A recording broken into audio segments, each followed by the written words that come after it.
Hello, magandang hapon sa inyo lahat. Meron ulit tayong pag-uusapan dito.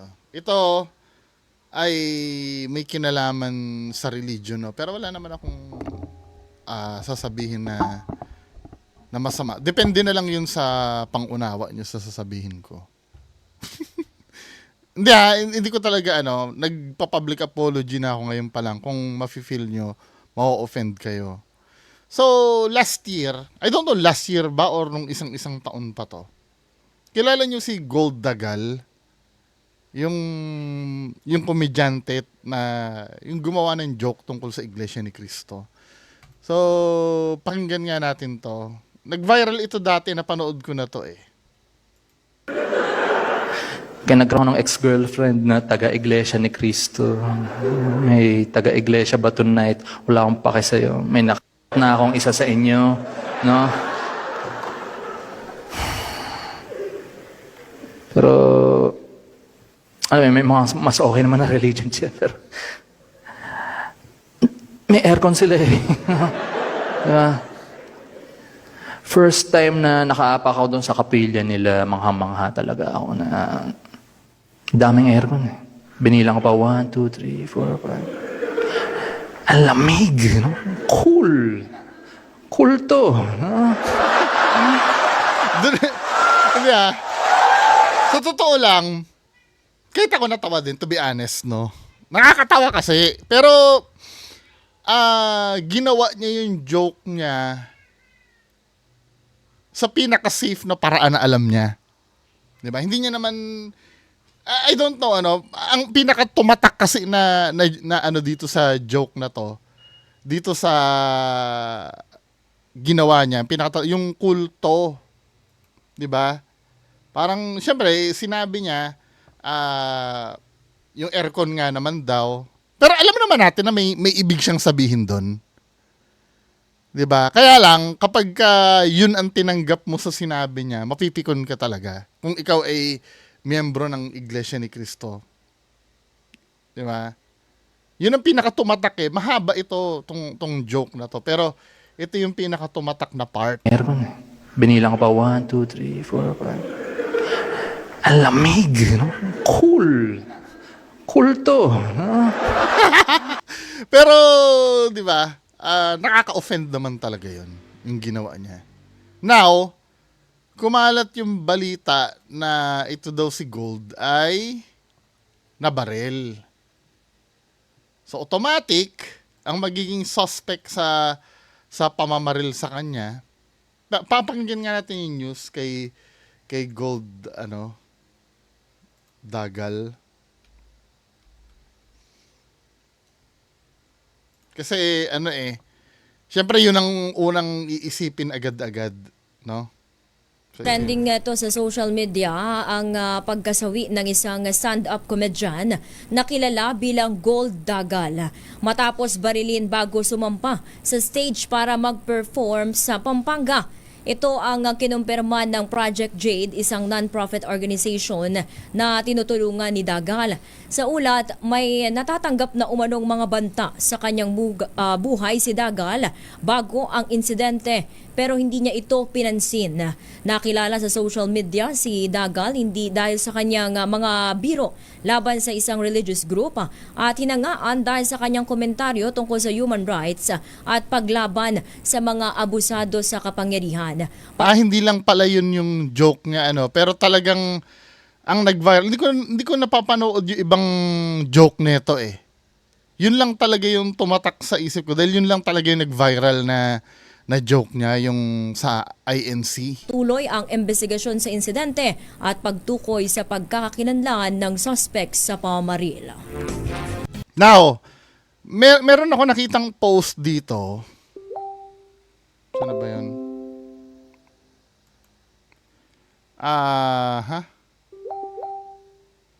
Ito itong post na nakita ko, galing dun sa account na Archbishop Catos Didi. So, 'di ba, ang pinakamalupit na na-offend kasi sa ginawa ni Gold Dagal, yung mga miyembro ng Iglesia ni Cristo. 'Di ba? Hindi, kung ako naman, ilalagay ko naman ang position ko sa... Kasi minsan ang magiging palusot niyan, ano, ba't kayo magagalit? Totoo ba? Di ba kadalasan ganyan? Pero hindi natin kasi may iwasan. Kahit sa atin gawin yan, ano, let's say, halimbawa, ikaw, pinagbibintangan kang magnanakaw sa past. 'Di ba? Tapos yung mga kapatid nating Iglesia ni Cristo, may mga nagsasabi, kulto nga daw. Tapos may nag-viral pang foreigner na gumawa niyan sa YouTube Hindi mo kasi pwedeng sisihin yung mga yun na ma-offend talaga. Kahit pa ikaw, sabihin ko na may kumalat na pagnanakaw, ano, nagkaroon ng issue na ikaw ay nagnakaw. Tapos mayat maya ang parinig ko na, oh, yung mga magnanakaw dyan. 'Di ba? Tapos magagalit, tapos ikakatwiran ko, bakit? Totoo ba kaya ka nagagalit? Hindi ano yun Tanggapin na ang katotohanan na ang intention mo talaga, anuhin yung tao. I-offend yung tao. Kahit pa sabihin mo, ikatwiran na, kahit pa hindi totoo, syempre, siya yung nasangkot doon doon sa sinasabi mo Parang katulad niyan, ano, marami nang nagsasabi na kulto daw ang Iglesia ni Cristo. Syempre, ma-offend yung mga yan pag ginoke mo yun sa kanila. Kaya totoo man yun o hindi, offensive pa rin yun. Now, ang sa akin naman, ang irony nito, no, di ba, nagiging fair naman ako sa inyo, mga kapatid na Iglesia ni Cristo. Ang grupo nyo kasi ay religious na grupo. Siyempre, ang tinuturo diyan, kagandahang asal, yung mga teachings na, nag-iingat ako na sabihin ko yung mga teachings na ikakabuti ng sambayanan, di ba? Yun ang inaano niya. Napaka-ironic kasi nitong mga nababasang comment. Di namatay si namatay si Goldagal, pinatay, di ba? Tapos ito yung mga comments From stand-up comedian to kwento na lang. Ha ha ha, deserve mo yan, Paps. Congratulations. May pakulkulto ka pa nalalaman. Kultumba ka ngayon. Tapos itong isa, deserve. Mag-joke ba naman sa INC Yan ang ayos. Parang ang nangyayari dito, parang kino-confirm nyo na kayo nagpapatay Hindi, for me, hindi naman ibig sabihin na kayo, yung mga nag-comment, sila ang pumatay. Hindi ganon. Parang pinapamuka nyo sa amin na nasa neutral side na kino-confirm nyo na galing sa inyo yung pumatay. Yun ang interpretasyon ko kasi dito Parang ganon ang dating. Parang hindi nga naman din maganda na, although na hindi ko kayo masisi, Pag halimbawa may nambuli sa inyo, tapos bigla na lang namatay, 'di ba? I'm so sure yung mga fake ghost hunter diyan, pag may nangyari sa akin, tuwan-tuwa yung mga yan. Yun nga yung nalaman na nagkaroon ako ng sakit nung nakaraan, tuwan-tuwa sila Donski Nagko-comment pa sa page ko 'di ba? Hindi naman maaalis sa ano 'yon sa isang tao pagka may, pero ito kasi ang pinag-uusapan kasi natin yung religion nyo You have to show na kahit deep inside tuwan-tuwa kayo, mas magandang hindi niyo kasi hindi nakakatulong to sa image nyo 'di ba? Yan yung deserve. Parang para sa akin mas panalo si Gold kaysa sa inyo dahil ibig sabihin ang dami sa inyong naapektuhan talaga do sa sinabi ni Gold. Diba? Wala pa nga akong post na nagsasabi na hindi kulto yung namin. Puro ganito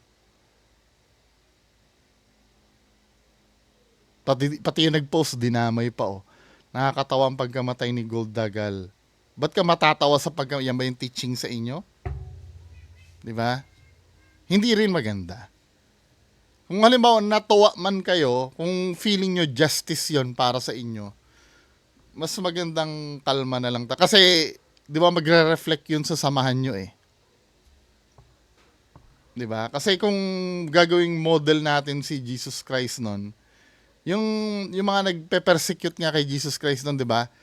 Yung mga sundalong inaresto, di ba, pinutol ni ni ni apostol ni Jesus Christ yung tenga nung humuhuli sa kanya, ginamot pa nga ni Jesus Christ eh. 'Di ba? Never naman niya tinuruan yung mga apostol niya na banatan din yung ano eh, yung mga yumura kay Jesus Christ eh. 'Di ba? Tapos iglesia pa kayo ni Kristo. Hindi, inaano ko lang naman ano, kung natuwa man kayo doon sa nangyari, siguro, sa inyo na lang yun siguro. Kasi kung, inuulit ko kalayaan nyo naman i-express yan. Yung, ano, may ano ba yan? May epekto ba sa ano yan? Oh, meron. Nakikita naming mga hindi kami member eh. Pag nakita namin yan, tapos hindi kami member ng Iglesia ni Cristo, iba rin talaga iisipin namin sa inyo. Ito ay point of view ng nasa labas ng samahan nyo, no? Diba? Well, kung gusto niya, pagpatuloy nyo naman yan. Diba?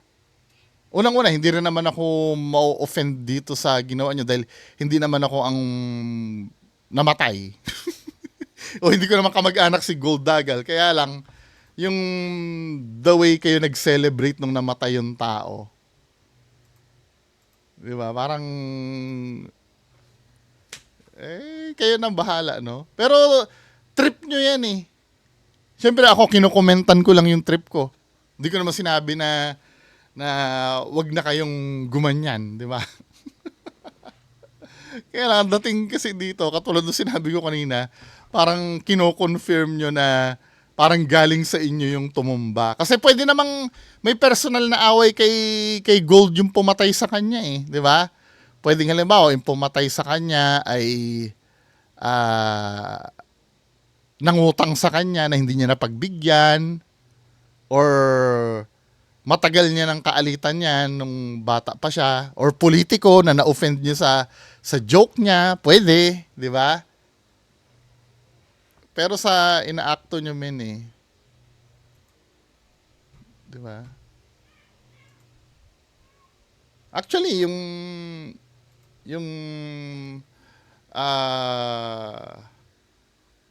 ayoko na sabihin. Hindi ano, kasi pwedeng, kung ang layunin nyo kasi ipalaganap yung salita ng Diyos, mukhang ano kayo dun eh, olats kayo doon sa part na yun eh. Magkakaroon ng isipin yung tao na baka ganun talaga sa samahan nyo. May mga kaibigan naman akong INC. Although na minsan, weirdo nga naman yung pagka, pero at the same time, hinahangaan ko kasi talagang pag oras nila ng pagsamba, oras talaga nila, hindi mo makikita sa Katoliko yon yung dedikasyon na yon.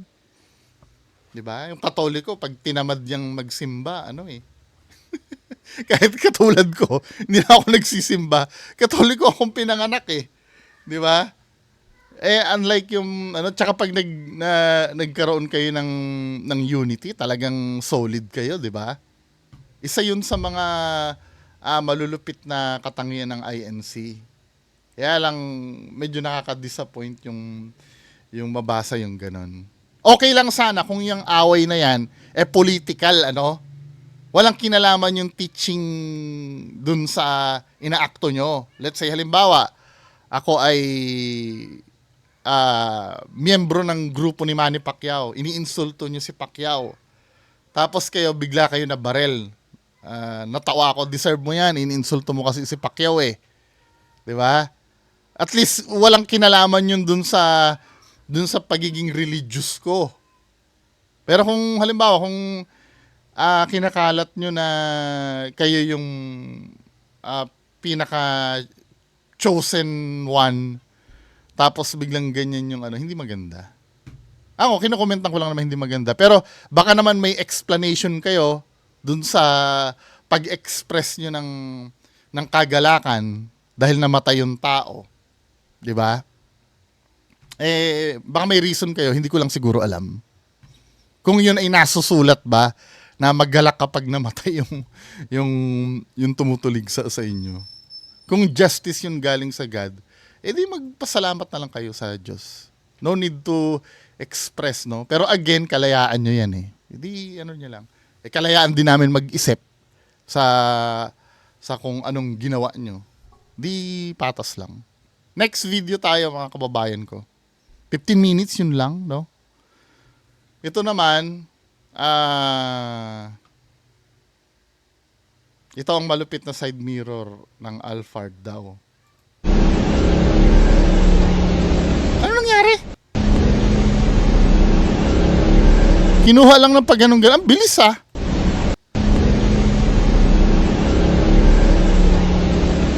Hindi na malayo ng driver.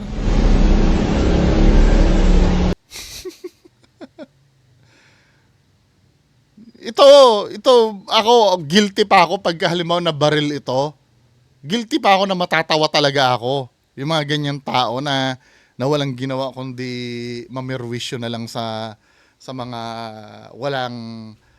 sa mga inosenteng dumadaan sa daan, di ba? Yan, guilty ako dyan, aminado ako. Next video. Ano to?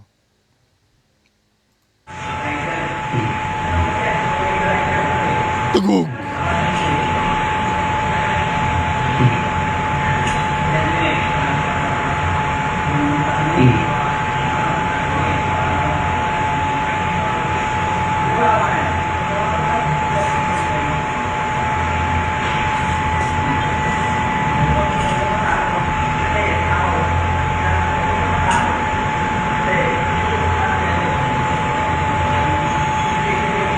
Hindi ko makukomentan to, walang konteksto eh.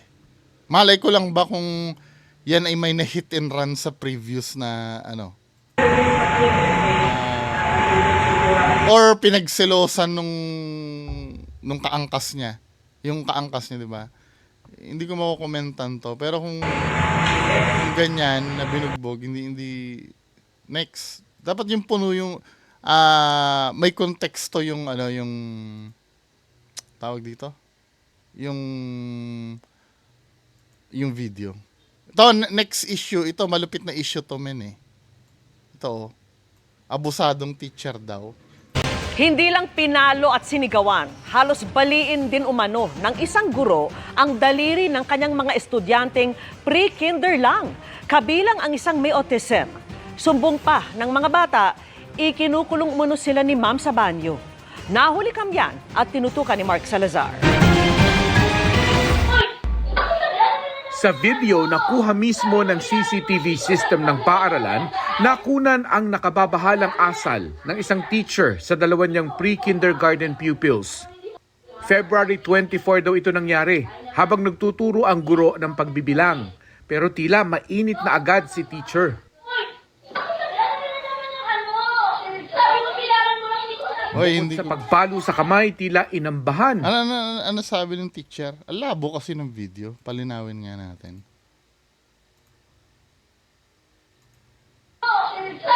Hoy, sabi ko, bilangin mo Bukod sa lang. pagpalo sa kamay, tila inambahan at binulyawan pa niya ang bata. Ikaw ha? Anong hindi mo alam? Makikita sa bata ang stress habang sinisigawan ng kanyang guro. Sabi ko, bilangan mo lang. Bilangan mo lang.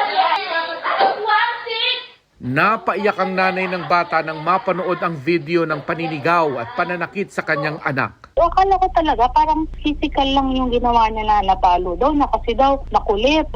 Yung palo part, yung palo part, medyo... Kaya lang masyadong bata talaga para maintindihan ng bata yun eh, no? Yung palo part. Siguro pwede yung... Magulang, pwede gumawa niyan. Pero yung palo na hindi naman para patayin mo yung bata. Yung slap on the wrist, may tinatawag tayo slap on the wrist, di ba?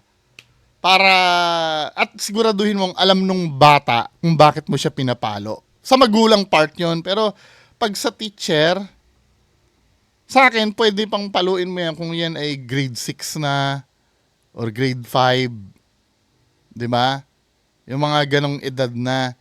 Kasi medyo aware na yun eh. Pero yung sigaw-sigaw mo dahil mahina makagets yung bata. Kahit kailan hindi ko tatanggapin yun. Lalo na kung ganyang ganyang kinder pa man din. Yung pre-kinder. Hindi pa nga mismong kinder. Pre-kinder pa lang yata daw eh. Tapos wala kang pasensya. Ba't ka ba nag-teacher, di ba? Ni Mark Salazar. Sa video na kuha mismo ng CCTV system ng paaralan, nakunan ang nakababahalang asal ng isang teacher sa dalawa niyang pre-kindergarten pupils. No, pre-kinder pa lang eh.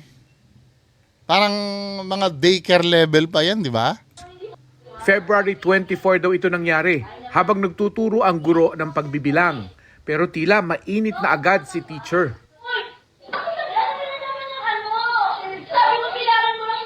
Bukod sa pagpalo sa kamay, tila inambahan. Tsaka ang babaw pa nung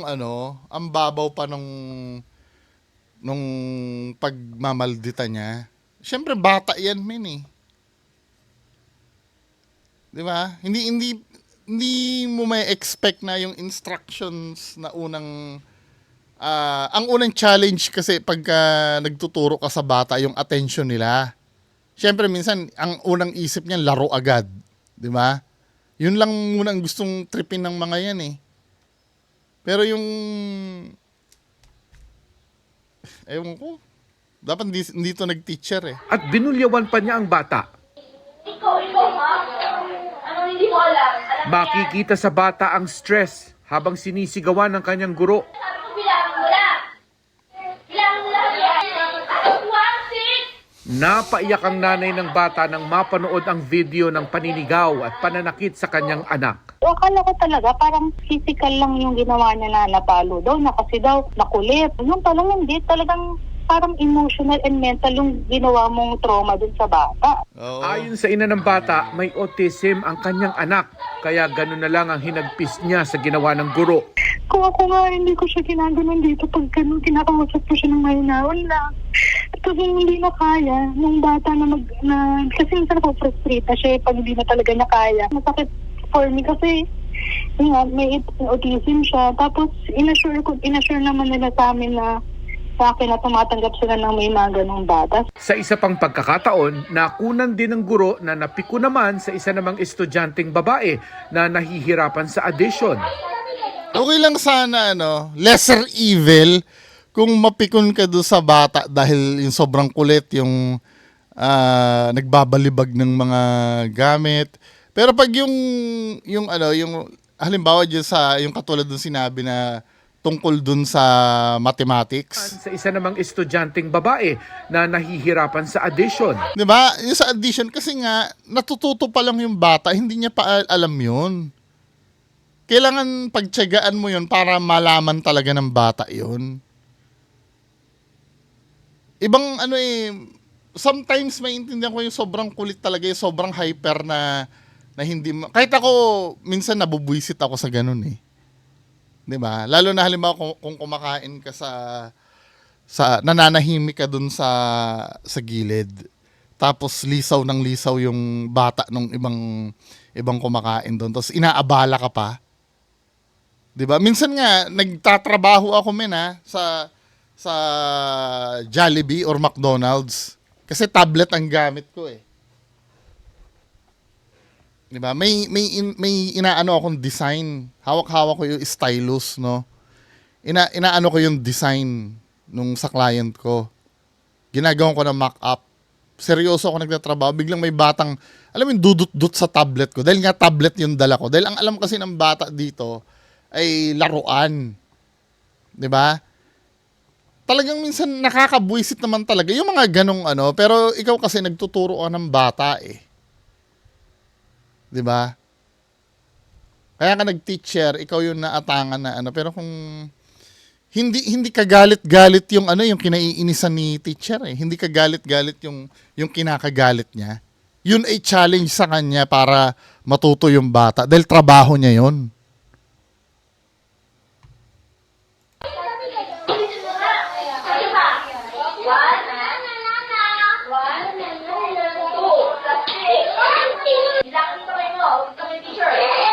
Sabi ko, bilangin mo ang kamay mo. Bilangin mo lang. Bilangin mo lahat yan.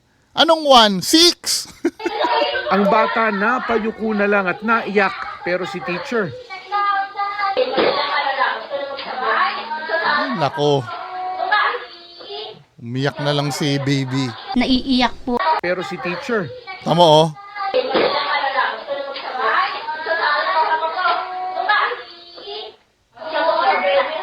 Naiiyak po ako sa ginawa sa anak ko. Una Mga pusa ko nga kahit sobrang tigas ng ulo, hindi ko maganyan-ganyan eh. pong nakita namin, hinampas po siya sa kamay. Sabi namin, ay bakit ganun? Halos baliin niya na po yung daliri ng maliliit na daliri ng anak ko. Tapos sabi niya, 6 plus 2, di mo alam. Sa nagtuturo ng mga ganun mga edad na bata, which is mali eh. Hindi ka dapat magaganon. may mga sumbong din daw ang mga bata na ikinukulong sila sa banyo kapag makulit. May tinatawag kasi silang dark room eh. Ang dark room pala nila is yung CR, kinukulong daw sila doon sa CR pag makulit sila. Ayon sa mga nagreklamong magulang, nagsorry daw sa kanila ang guro ng kumprontahin.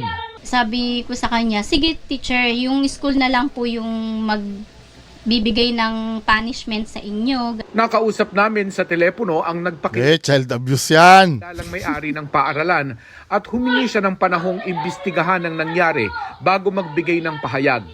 Ang DepEd wala pang tugon sa aming hiling na pahayag. Ang mga magulang na naghihintay ng aksyon ay hindi raw aatras sa kanilang reklamo. Hindi po ako aatras kasi para sa anak ko kasi ang inaano ko kasi doon yung safety ng anak ko. Learning experience na hindi dapat ganun yung pakikitungo mo sa mga lalo na't mga bata yan. Para sa GMA Integrated News, Mark Salazar, nakatutok 24. Yung mga brutal na ng teacher. Nadaanan ko na yun nung high school naman, hindi naman elementary. Pag high school ka, hindi na yung batuhan ng eraser, yung patatayuin ka. Yung mga ganun. Hindi sa level niyan. Kasi, traumatic para sa mga murang isipan yan eh. Next video, itong next video na to?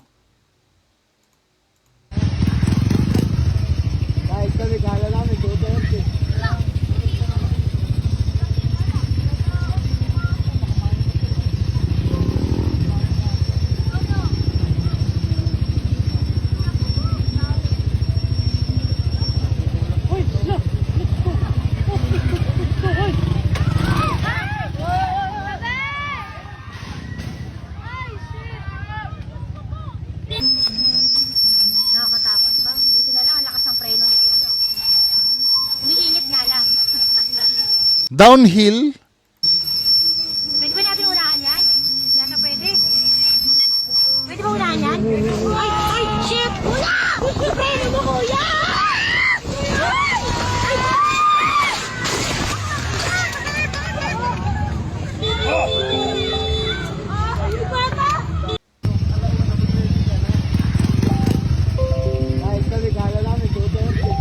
ano nangyari doon? Feeling ko hindi naman scripted siguro. Kasi hindi mo na may script yan. Maliban na lang kung nakapag-hire kayo ng patay, no? Then, ang lang dito, multi-angle yung camera. May video dito nakaharap, may video I don't know. Ano bang point na itong video na to dahil na aksidente sila? Weirdo ng mga video na pinapasa sa akin, ano. So, yun lang naman po yung mapapag-usapan natin sa hapon na to. Kasi yun lang ang video na pinasa sa akin eh. Ay, ito last pa pala, meron pa dito. Dali lang ha. Ano tong video na to?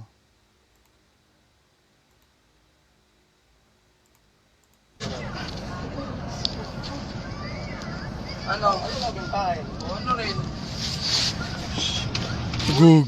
Tama na yan! Feeling ko matagal na itong video na to. Matagal na yata itong video na to. Tama na! Ay, matadamay dito. Tama na! May bata pa dito sa likod, oh. Brad, di lang kayo tao rito.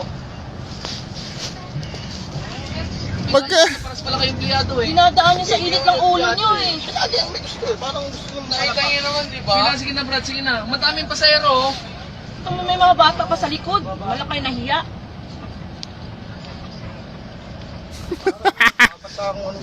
hindi, pag kasi ganyan, wag na mag-aangas-angas. Halimbawa ko na pagsabihan cool down lang. Hindi ka naman siguro intention na sakta ng konduktor eh. Kung halimbawa, kung ano man yung kinagalit mo sa konduktor at tinitingnan mo siya ng masama, na hindi naman nakakatulong yung pagtingin mo ng masama, palampasin mo na lang.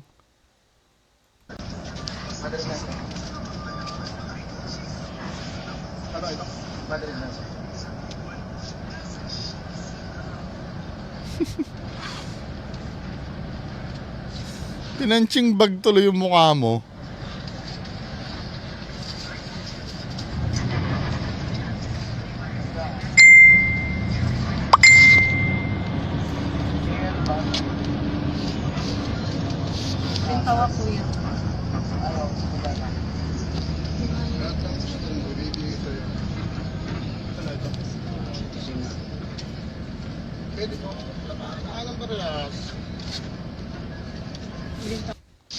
Ito yung nangyari. So, mayabang pa kasi eh. Tugug. Tugug. Tugug. Tama na! Tayo matadamay dito. Tama na! May bata pa dito sa likod, oh.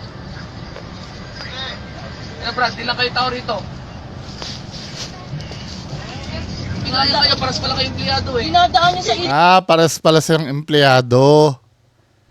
Ba't dyan nyo dinadala yung away nyo? Di ba? Pero, to be fair naman, hindi na sila nagsuntukan after. Sa labas na lang sila magpatayan kung gusto nila. Kasi baka may madamay pa dyan eh. Di ba? Anyway, yan lang yung video na makapag-usapan natin ngayong hapon. Magandang hapon sa inyo lahat. Bye-bye.